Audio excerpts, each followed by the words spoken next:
नमस्कार, मैं हूं काजल रस्तोगी और आप देख रहे हैं WNN 360। उत्तर प्रदेश की जनपद बहराइच के बाबागंज के बाबा परमहंस कुटी मंदिर परिसर में हिंदू समाज के तत्वाधान में भव्य हिंदू सम्मेलन का आयोजन किया गया।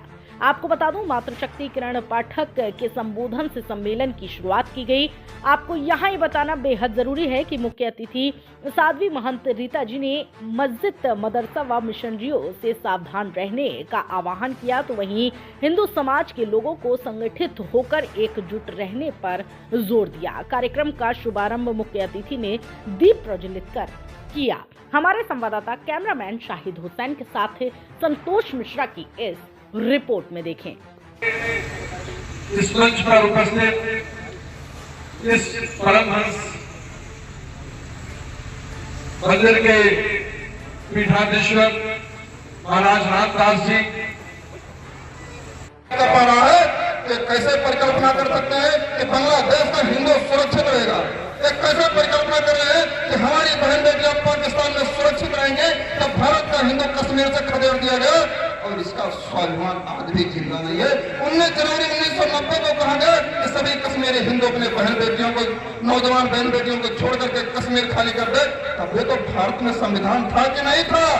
भारत में हिंदू थे कि नहीं थे? मैं आपसे पूछना चाहता हूँ, क्योंकि आप लोग बिरादरी के कुचक्र में फंस करके, क्योंकि आप सोच रहे हैं घटना कश्मीर में हुई है, एक घटना बंगाल में हुआ है, यह घटना कभी केरला में हो रहा है। हमारे यहाँ तो बहुसंख्यक है, लेकिन आप तो अल्पसंख्यक। आप अपना पैर कुल्हाड़ी में खुद मार रहे हो, क्योंकि आप 2 बच्चे से ज्यादा पैदा नहीं करो। जिस दिन प्रधानमंत्री बदला आपका, जिस दिन मुख्यमंत्री बदला, उस दिन भाइयों बहनों बांग्लादेश में पुलिस थी कि नहीं थी? बांग्लादेश में संविधान था कि नहीं था? बांग्लादेश में नेता थे कि नहीं थे? बांग्लादेश में शासन और प्रशासन था कि नहीं था? मैं पूछना चाहता हूँ, वहाँ का दीपक दास मारा गया ना? वहाँ पर भी दीपक दास मारा गया कि नहीं मारा गया? कानून ने बचाया क्या? आज ये कानून सुरक्षित है तो भारत का हिंदू बहुसंख्यक है, इसलिए ये कानून सुरक्षित है। ये देश सुरक्षित है इसलिए सुरक्षित है कि भारत का हिंदू बहुसंख्यक है। लेकिन मैं अपने वाणी को ज्यादा नहीं खींचना चाहता हूं, क्योंकि हम लोग मुख्यमंत्री जी को हिंदू नहीं माने तो समाज में आत्मबोध जो है वो एक प्रकार से समाप्त हो गया। स्वयं को पहचानने की जो क्षमता है वो समाप्त हो गई।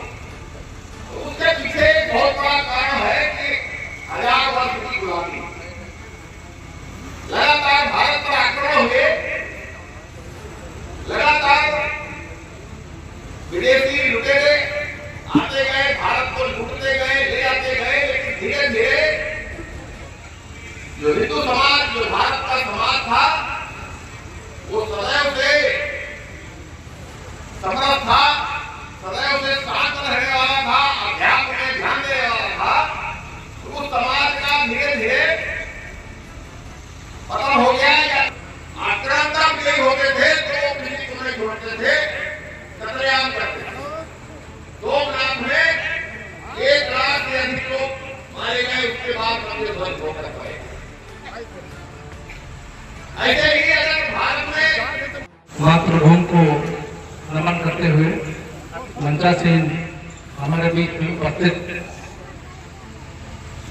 परमहंस कुटी के महाराज जी, मुख्य अतिथि महोदय जो श्रावस्ती से पधारी हैं, और क्षेत्र प्रचारक महोदय प्रशांत जी और किरण जी, यहाँ पे हमारे क्षेत्र के, हमारी गांव और आसपास के सभी लोग उपस्थित, यहाँ पर सभी बंधुओं,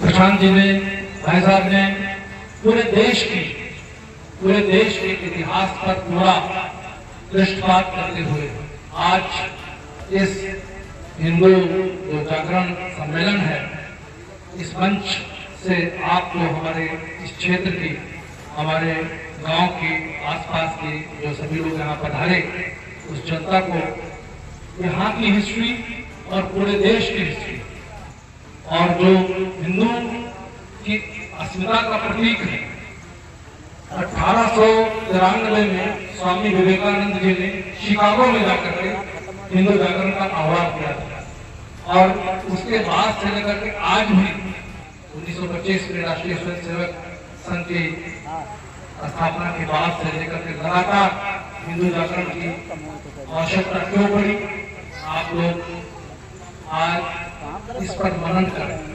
और जैसा कि भाई साहब ने बताया कि आपको आवश्यकता है अपने अपने स्थान पर जो जहां पे जिस पद पे जिस स्थान पर है वो अपना योगदान करे और अपनी पीढ़ी को स्थानांतरित करे। ये जागरूकता उसको एहसास करे कि हमारी जो ऐतिहासिक पृष्ठभूमि है हिंदुत्व की, हमारी जो छाती है, हमारी जो परंपराएं हैं जिस पर हमें आज भी गर्व होता है। भाई साहब ने हमें पूरी हिस्ट्री विस्तार से आपको बताई। मुझे लगता है कि बहराइच के बारे में आपने जो सुहेल जी का प्रकरण बताया, यहाँ पे बहुत कम लोग इससे परिचित तो सारे लोग हैं क्योंकि इस क्षेत्र के रहने वाले हैं, लेकिन विस्तार से ऐतिहासिक रूप से आपने उसको प्रदर्शित करते हुए जो बताया, उसी प्रकार से पूरे भारत का इतिहास वीरों से भरा पड़ा है। आज आवश्यकता है हमें उसको समझने की, अपने आप को गौरवान्वित करने की और न केवल गौरवान्वित महसूस करने की बल्कि उसको अपनी आगे की पीढ़ियों में स्थानांतरित करने की।